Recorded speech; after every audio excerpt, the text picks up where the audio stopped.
What's going on, everyone? This is Mitch from RespectMargin.com, back with another episode of the Morning Joint Podcast, filling in for your regular host, Joey Bravo, today. He's out there on the move, per usual, usually makes it on here, but traveling back after some weekend travels, being at a festival this weekend. As such, he's done a couple times during the summer. So I'm filling in for the Morning Joint. If you are subscribed to our newsletter, that email should have landed in your inbox a few moments before I press live on this. If you're not, make sure to reach out, shoot us an email at or info at respectmyregion.com, shoot us a DM, or go to our site, sign up for the newsletter. We're dropping the Morning Joint newsletter in your inboxes every morning around 9 a.m., every Monday morning around 9 a.m., covering some of the hottest, recapping a lot of the hottest music and cannabis news around the web. So today, to kick off the Morning Joint, our first topic is the Burning Treez Festival is hitting Adelanto Stadium this weekend. It's featuring acts like Rick Ross, Ludacris, Busta Rhymes, and quite a bit of other rappers. There is a ton of cannabis sponsors on there. They got speakers.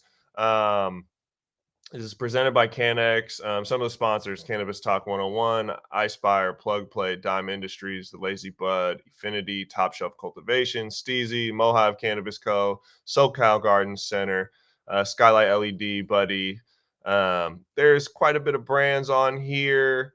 And I believe they're doing the World Series of Cannabis too. I'm trying to pull that information up.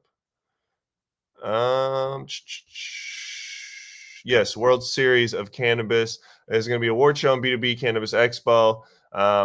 There's brands competing for over 30 different titles. So alongside that, they're going to be having the Burning Treez Music Festival again with Ludacris, Rick Ross, Busta Rhymes, quite a bit others.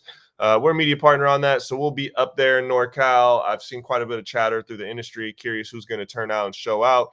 I will not personally be there, but Joey and some of the squad will be. So say what's up if you see us. Moving on to our next topic, we dropped an interview with the founders of Embarc.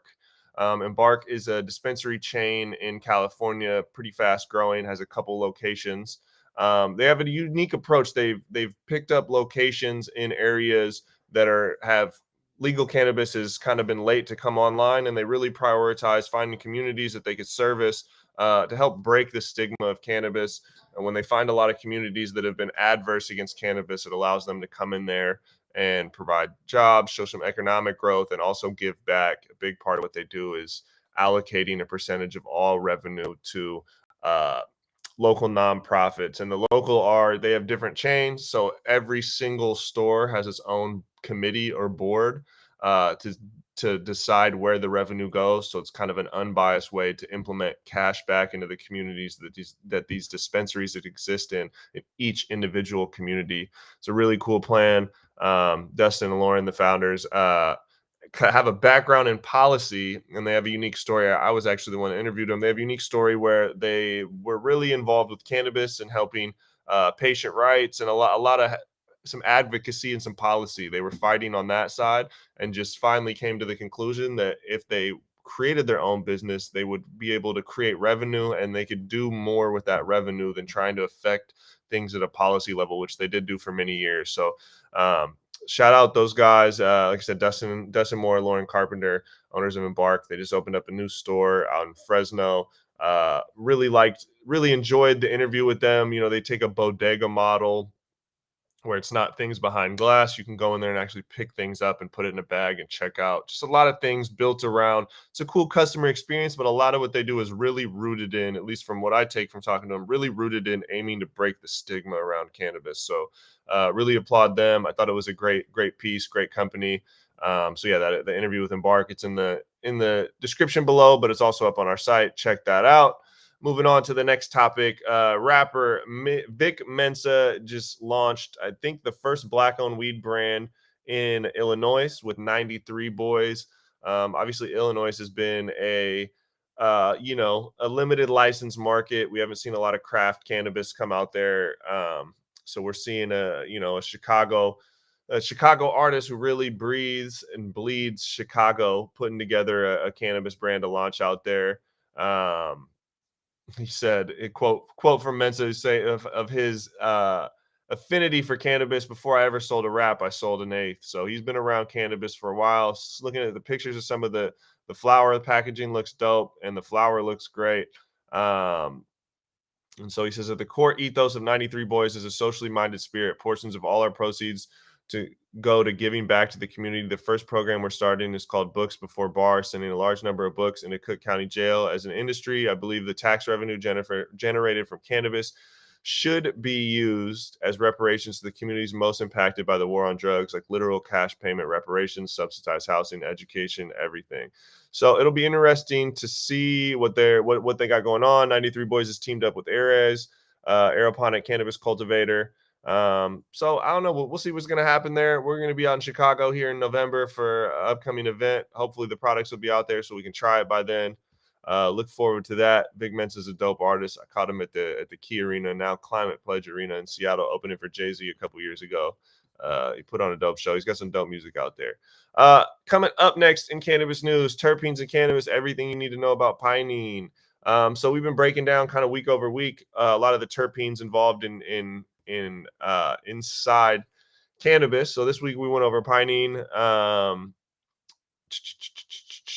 It's the most common terpene found in the natural world, not just weed, but in the natural world. And then the terpene can be found in cannabis. It can also be found in pine needles, rosemary, and basil. When it comes to effects, pinene may help. It may help as an anti-inflammatory, anti-anxiety, and pain reliever, and it may combat short-term memory impairment. So while you're smoking weed, it might be, losing your memory. The pinene might be helping you keep it all together, man. Interesting there. So let's look at some of strains with the highest concentrations of pinene. Include Big Smooth, Big Dream, Canatonic, Cotton Candy Kush, God's Gift, Grape Ape, Harlequin, Kosher Tangy, and Remedy. So there's just some of them out of that list, man. Grape Ape, that's always been a favorite of mine since the legacy market. So yeah, it looks, pinene is definitely a common terpene. There's probably people out there that know more about terpenes than I.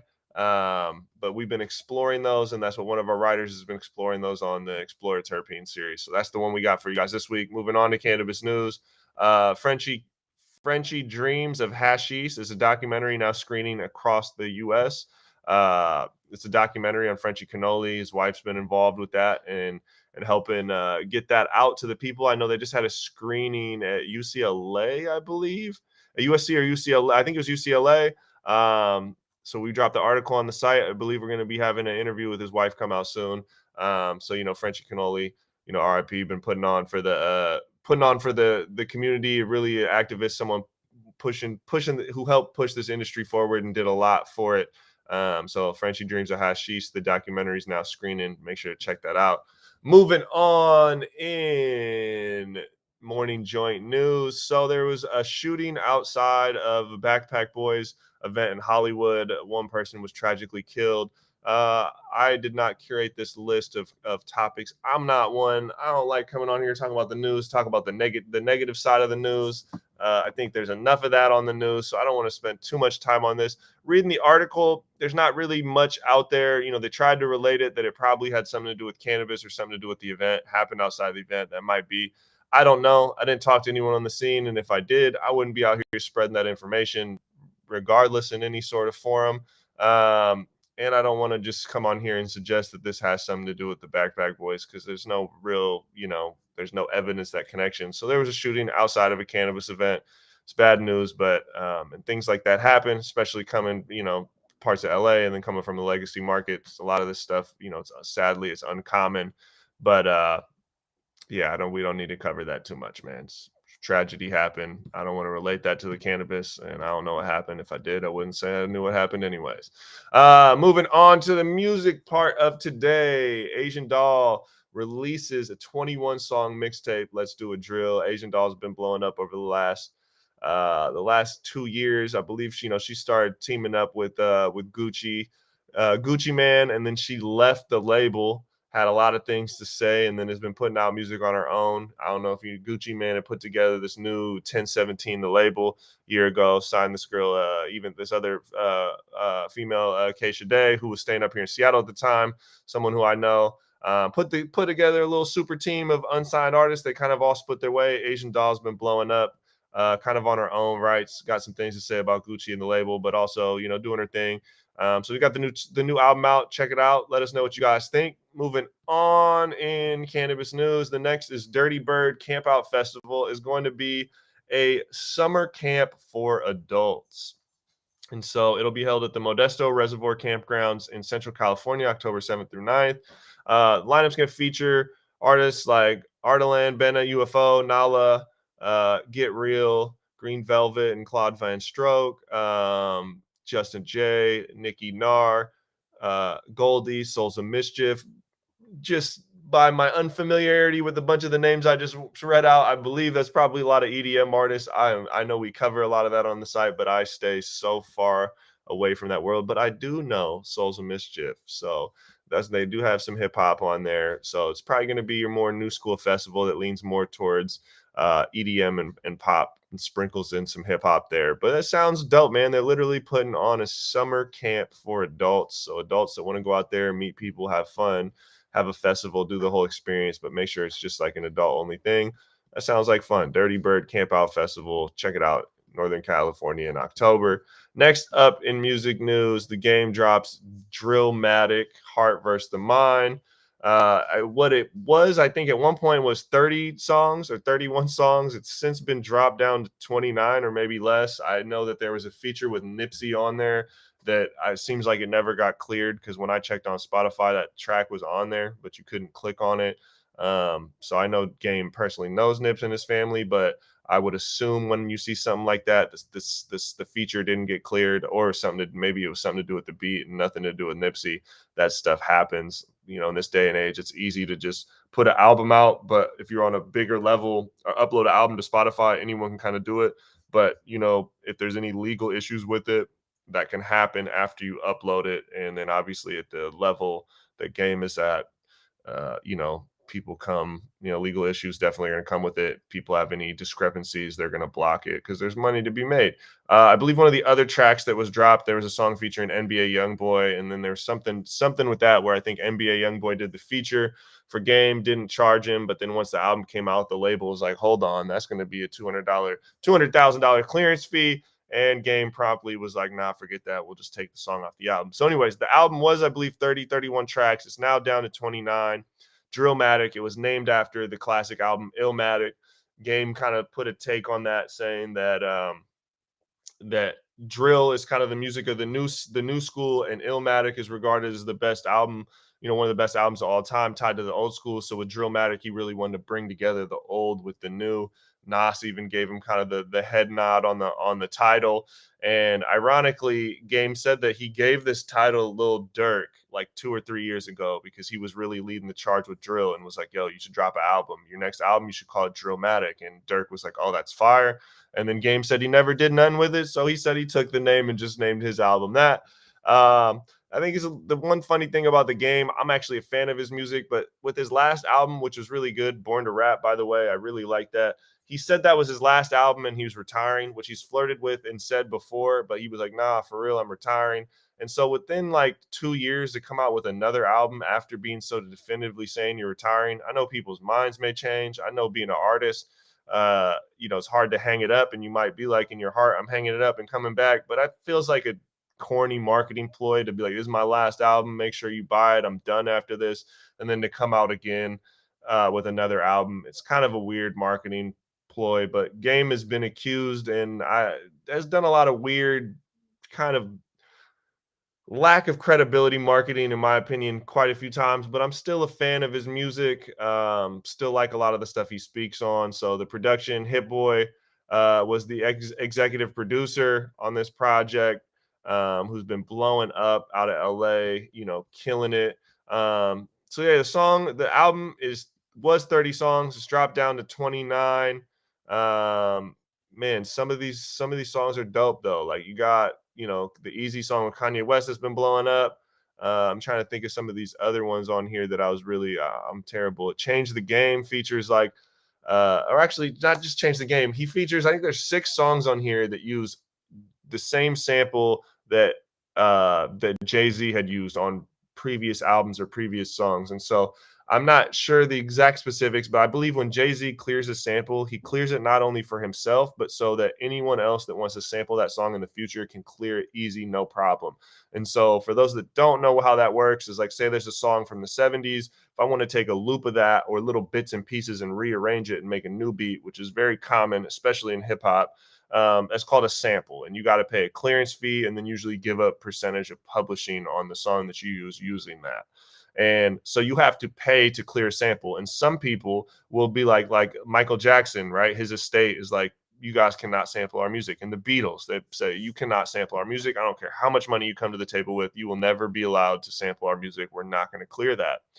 And some people do it for the check. But the way Jay-Z does it is when he clears a sample, it's not only for him, he allows that sample to be cleared in the future for other artists with no financial benefit to him.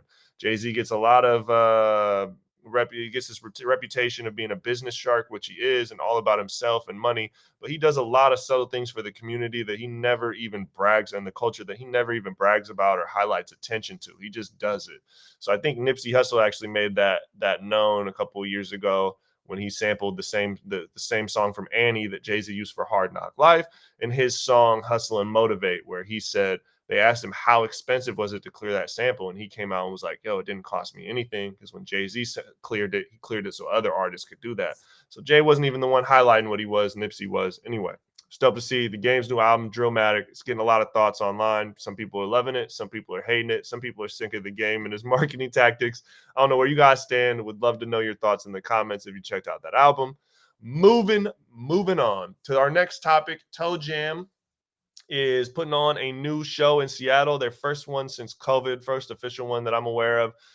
For those of you guys who are not from the Seattle area, Toe Jam is a collective, kind of this publicly anonymous collective of DJs, artists, content creators, and just youth. They've been putting on these events for the youth for 4 or 5 years. I mean, again, COVID sidelined it for a little bit, but they're doing like underground parties and like house parties. So I know a lot of us, a lot of people watching this in the cannabis industry, RSVP, private events, type stuff.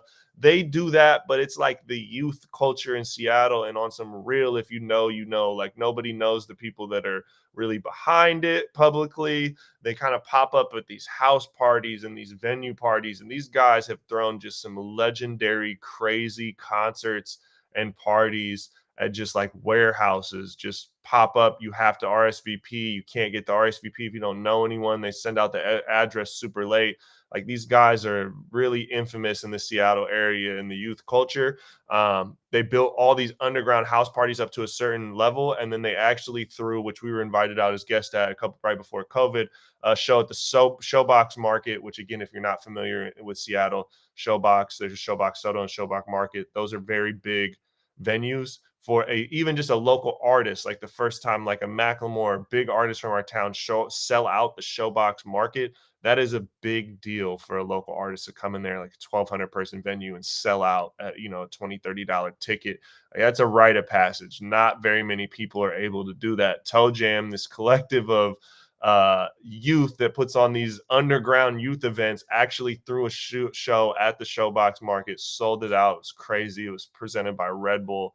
It was super wild. COVID happened, really hit their momentum, but they're back, back in 2022. We have the article up. We have the recap video in the article from the Showbox show that I was talking about. And then Toe Jam, they really just connect Seattle and Tacoma, and connect a lot of just cultures out here that usually don't connect and vibe. They really are the youth culture. So big shout out to them. They got their next event coming up August 28th. Super stoked to see the youngins out here getting it. Pray for positive energy and safety for everyone there, man. Moving on to the next topic, 5 female pop stars of the 2020s who continue to climb the charts, man. So this is looking at the top 5 female pop stars of the 2020s. Over the past few decades, we've had the Cher, the Madonna, the Britney, Rihanna, Taylor Swift, but now we're in this new, the Arianas. Now we're in this new crop of women out there killing it, running up the stream. So the first one, Dua Lipa, always has her name was so funny to say. I remember when I found my sister listening to her music and I was tripping out on her name. I was like, that's the most creative name, but shout out Dua Lipa. It's fun to say. Ariana Grande, Doja Cat, Billie Eilish, who's taking home awards and running up the streams. Olivia Rodrigo. So those are the top 5, female artists of the 2020s. When you're looking at stream data, popularity online. Moving on next, this is a super unique topic, man. Artificial intelligence powered rapper signs a major record label deal. So there's FN Mecca. He is not a real person. He is an AI powered rapper. So the voice has been built off of a real rapper, but all of the lyrics and the melodies and everything are all done by artificial intelligence. So I don't know if you guys have been seeing this lately. There's those people that put out those articles where it's like, we train this AI program for a year to read all of the news articles in this one industry, and then we asked it to write topics of articles that most people would be most likely to click on, or something like that. And so it'd write these crazy things. Some of them would be kind of funny, and some of them just were like scary because it's all like the Terminator type stuff. And so people started using AI to start analyzing music and come up with chords, and they now have songs, whether it's actual lyrics or the musicality, that is written completely by artificial intelligence, analyzing popular music and then copying trends and consistencies and chords and pitches and keys, and putting together songs with no human involvement. So FN Mecca is the rapper who is doing that. And he's got some songs with like real rapper Gunna and some real rappers, but it is artificial intelligence. It's the creation of Brandon Lee and Anthony Martini of Factory New York. Their virtual record label that was the first to sign the robot. Martini claims the rapper's voice is that of a real human, but everything else about him, from his lyrics to the chords and tempo underpinning of his music, is based on our AI.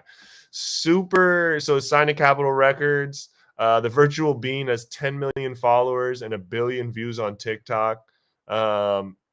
And then Ryan Rubin of Capitol Records said it meets the intersection of music, technology, and gaming culture. It's just a preview of what's to come. The Terminator never saw this coming. Yo, the Terminator has come back to collaborate with John Connor. He's not come back to kill John Connor. He's came back to drop a record with John Connor. And ironically, there is a rapper named John Connor. So the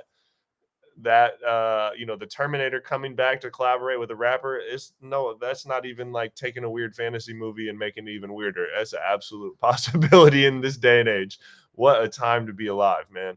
That is crazy. So moving on to the last topic for today, Styles P, rapper from the Locks, D Block calls for boycott of Versus and urges hip hop to come in and back him on that. So Versus was the popular platform started by Swiss Beats and Timbaland over COVID that saw rappers or producers doing these battles where they would play on IG Live. They would, one rapper would play his hits, go hit for hit with another rapper, and kind of do this battle.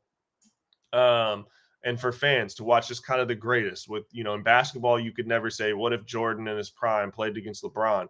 You can't say that. But in music, you could say, what if Swiss Beats in his prime put all of his beats up against Kanye West and they played all of their top productions throughout time? And then we can really sit back as fans and analyze, wow, who really takes the edge in this sort of matchup.